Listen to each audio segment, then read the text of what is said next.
Okay. Good morning mga kaibigan. Lapit na matapos ang ating gabay. Dito na lang ako maglalagay tayo dito ng bali. Tingnan nyo. Para kung may project kayo, makikita nyo maganda talaga yung trabaho. Yan, mga kaibigan. Malinis. Pag-akyat dito, ito lang kulang. Tsaka may sikreto pa ko ituturo sa inyo mga kaibigan. Yung mga baguhang welder, nagtataka sila bakit pare-parehas ang distansya niyan. Pag nakuha mo na yung spacing yan, may spacing na pagitan, itong diskarte nyo. Gumawa kayo ng pattern, katulad dito, sa akin ito kung anong distansya niya, hindi ka na magsusukat. Diba? Kita mo? Hindi ka na magsukat.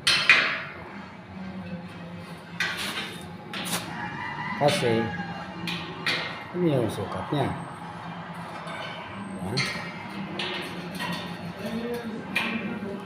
Ganyan yan mga kaibigan. Taas babaw.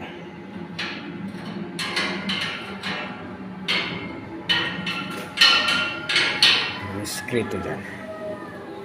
Kanya-kanyang diskarte lang naman yan. Mga kaibigan. Dito. May spacing siya, pare-parehas siya yung daya niya kasi meron ka nito yung pinakasukatan.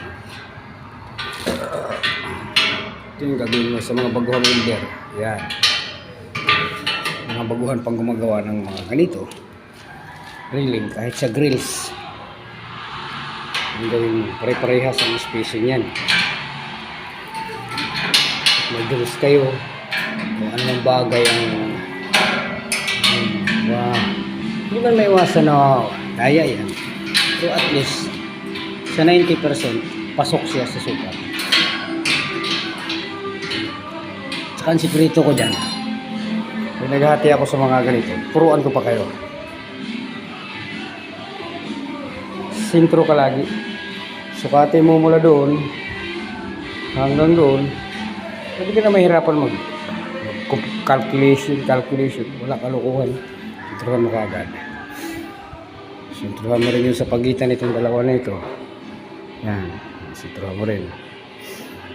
Sintruhan mo rin din dito. Yan, pinakasintro rin. Ay, itong natirang spacing na to, diyan ka na maghati-hati.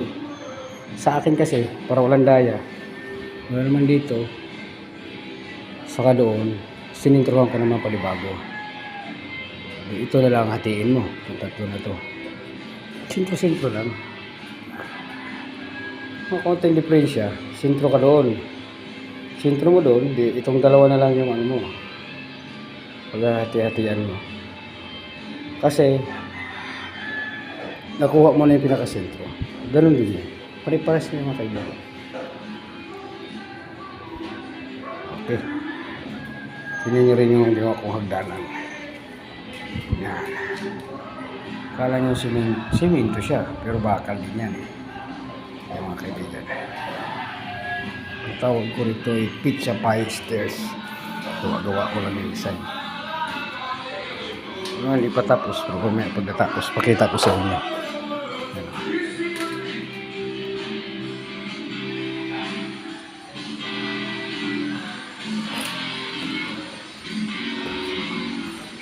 Yan po mga kaibigan. Bakal po yan. Binuhusan ko ng simento. Sorry, di ko napakita nyo. Ito yun. Bakal po yan. Binuhusan ko ng simento. Para pwede i-tiles. Diba?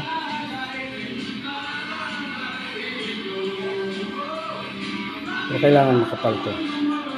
2 to 3 inches. Kapal na ito. Yung akin 2 inches to.